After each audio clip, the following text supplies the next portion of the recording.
সবাই যখন phone launch করা প্রায় বন্ধই করে দিল, সেখানে টেকনো কি করলো দেখেন। আমার হাতে স্পার্ক 50 প্রো, চলেন বক্স খুলে দেখি ভিতরে কি কি থাকছে। প্রথমে এই ডিভাইসটা পাচ্ছি, আরে এ তো দেখি একেবারে কমলা সুন্দরী। ভিতরে আরো থাকছে এগেইন কমলা রঙের কেস এবং একটি ওয়ারেন্টি কার্ড, সাথে 60 ওয়াটের charger type A to C কেবল। দেখতে কিন্তু খুব একটা খারাপ লাগছে না। ডিজাইন ল্যাঙ্গুয়েজে ফোনটাকে দেখতে সুন্দর লাগছে, কমলা রং সেই পরিচিত ডিজাইন। তবে ক্যামেরা বাম্পে এসে টেকনো এই জায়গায় একটু চালাকি করেছে। 4-5টা কালার ভেরিয়েন্টও পাওয়া যাবে। আমরা পেয়েছি dynamic orange and ink black.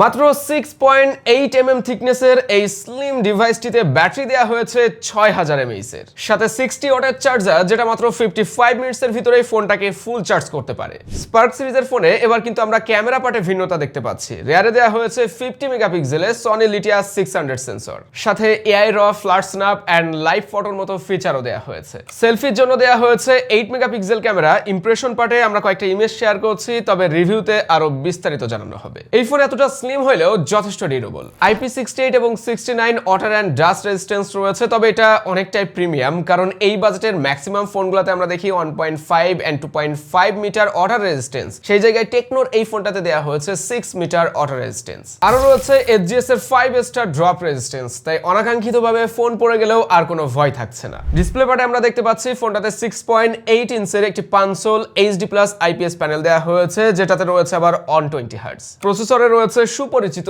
Helio G100 Ultimate, যেখানে বেশ কিছু গেম আপনি 90 and 60 FPS এ খেলতে পারবেন। এআই দিয়ে ফোনটাতে কিন্তু ভরিয়ে দেওয়া হয়েছে, যেখানে টেকনো সব flagship AI, touch transfer with iPhone, এছাড়াও ফিলিং 2.0 মতো ফিচারও রয়েছে। ফোনের মার্কেট এখন যে আগুন, দাম বলতেও ভাই লজ্জা লাগে। তবে টেকনো এই ফোনটা দুইটা ভেরিয়েন্টে লঞ্চ করেছে, 6128GB 26,999 টাকা এবং আরো একটা ভেরিয়েন্ট 8128GB 30,999 টাকা। সবকিছু মিলিয়ে টেকনোর স্পার্ক 50 প্রো ডিভাইসটা আসলেই কেমন হচ্ছে আমরা রিভিউতে বিস্তারিত জানাবো।